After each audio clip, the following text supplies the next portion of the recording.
July August আন্দোলনে নিহতরা জুলাই শহীদ এবং আহতরা জুলাই যোদ্ধা নামে অভিহিত হবেন। গত ৯ ও ২৪ ফেব্রুয়ারি প্রধান উপদেষ্টার কার্যালয়ে অনুষ্ঠিত এক সভায় এই সিদ্ধান্ত গ্রহণ করা হয়। বৃহস্পতিবার ২৭ ফেব্রুয়ারি প্রধান উপদেষ্টার কার্যালয় থেকে পাঠানো এক সংবাদ বিজ্ঞপ্তিতে এ কথা জানানো হয়। জুলাই আন্দোলনে শহীদদের পরিবার ও আহতদের জন্য অর্থ বরাদ্দ ও সুযোগ সুবিধা ঘোষণা করেছে সরকার।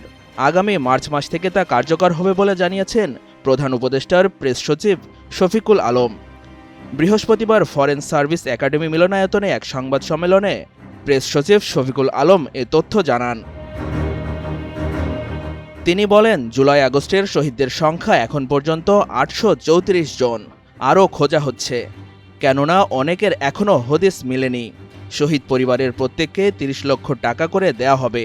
তার মধ্যে চলতি অর্থ বছরে ১০ লক্ষ টাকা এবং প্রতি মাসে ২০,০০০ করে টাকা দেওয়া হবে।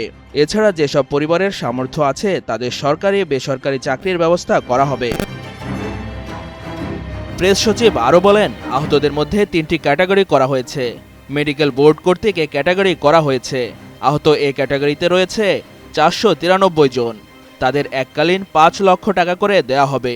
সেই সাথে তারা প্রতি মাসে পাবেন ২০,০০০ টাকা করে। বি ক্যাটাগরির আহতদের ৩ লক্ষ টাকা করে দেয়া হবে। তারা প্রতি মাসে ১৫,০০০ টাকা করে ভাতা পাবেন। এই ক্যাটাগরির আহতদের সংখ্যা ৯০৮ জন। আর সি ক্যাটাগরিতে যারা আছেন তারা ইতিমধ্যে সুস্থ হয়ে গেছেন। এই ক্যাটাগরির যোদ্ধারা এককালীন ১ লক্ষ টাকা করে পাবেন। এই ক্যাটাগরির সবাইকে প্রতি মাসে ১০,০০০ টাকা করে দেয়া হবে। এই ক্যাটাগরিতে আছেন ১০,৬৪৮ জন। মাহবুব সবুজ, এনটিভি অনলাইন।